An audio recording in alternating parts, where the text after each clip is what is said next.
Hello everyone, welcome back to my YouTube channel. আজ আমি কী বানাবো চলো তোমাদের সাথে শেয়ার করি।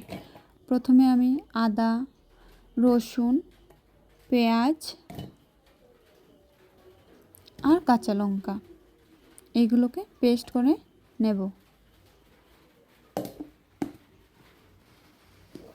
পেস্ট করা আমার হয়ে গেছে।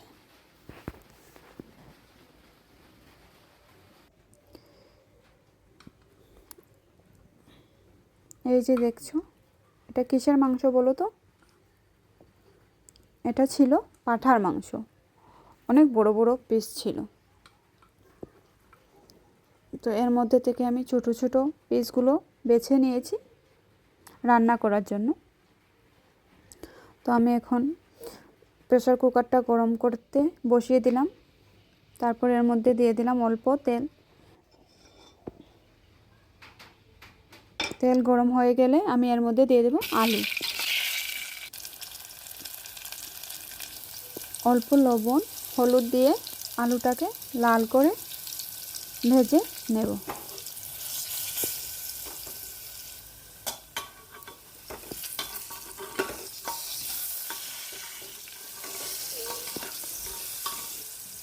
লাল লাল হয়ে গেছে আমার আলু ভাজা। এখন এগুলোকে তুলে নিলাম। তারপর এর মধ্যে অল্প তেল দিয়ে দিলাম। তেল দিয়ে তার মধ্যে দিয়ে দিলাম আস্ত জিরে। জিরেটা অল্প কালো কালো হয়ে গেলে এর মধ্যে দিয়ে দিলাম পেঁয়াজ, কুচি করে রাখা পেঁয়াজগুলো দিয়ে দিচ্ছি। তারপর দিলাম পেস্ট করে রেখেছিলাম আদা, রসুন, কাঁচা লঙ্কা, পেঁয়াজ, এগুলো দিয়ে দিলাম।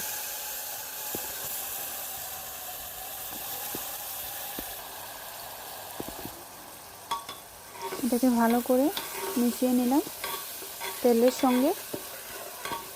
তারপর এর মধ্যে দিয়ে দিলাম হলুদ, জিরার গুঁড়ো, তারপর লঙ্কার গুঁড়ো দিয়ে ভালো করে মিশিয়ে নিলাম।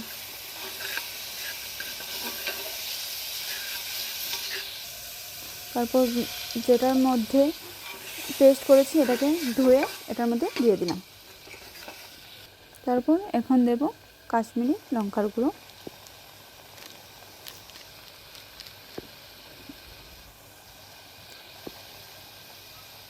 তেলটা পরিমাণে অনেক কম দিয়েছি, কারণ সবাই বলেছে কম তেলে বানানোর জন্য, তাই।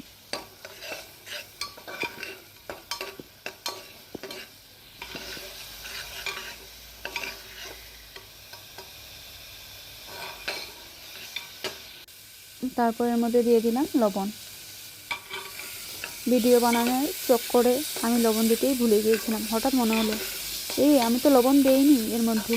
তারপর দিয়ে দিলাম। কষানো আমার হয়ে গেছে।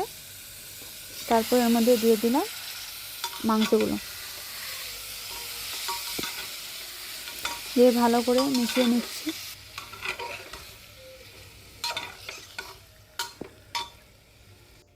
তারপর এর মধ্যে দিলাম অল্প চিনি।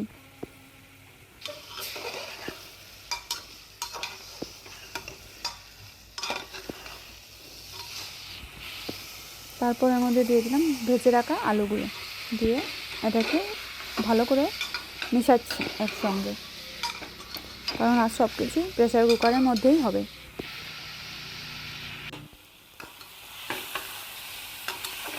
এটাকে যত বেশি কষাবে ততই টেস্টটা অনেক ভালো হয়।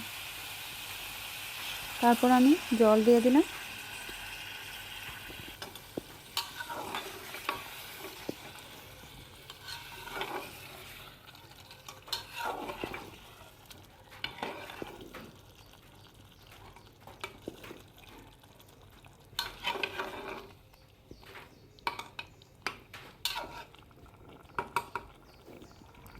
এখন আমি প্রেসার কুকারের মুখটা ঢেকে সিটির জন্য রেখে দিলাম।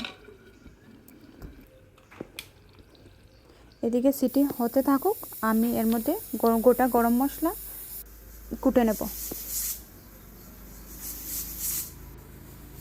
এই যে আমার কুটা হয়ে গেছে। এইদিকে আমার প্রেসার কুকারেরও সিটি মেরে দিয়েছে।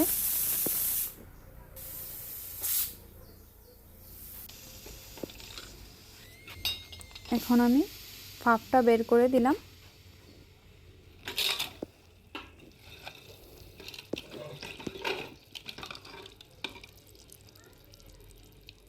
এই যে আমার মাটন রান্না করা হয়ে গেছে। তারপর আমি গরম মশলা দিয়ে দিলাম, এর মধ্যে দিয়ে ভালো করে নাড়িয়ে নিলাম। ভালো করে মেশাতে হবে এগুলোকে। এই দেখছো কি সুন্দর কালার এসেছে।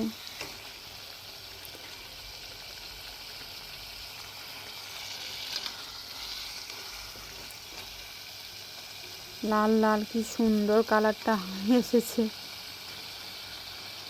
যদিও আমি পাঁঠার মাংস খাই না, তাও এই প্রথমবার বানালাম। জানি না কেমন হবে, অল্প টেস্টও করতে পারিনি, লবণ হয়েছে কি না, কি হলো কি না কিছুই বুঝতে পারিনি। এই দেখো কি সুন্দর হয়েছে দেখতে।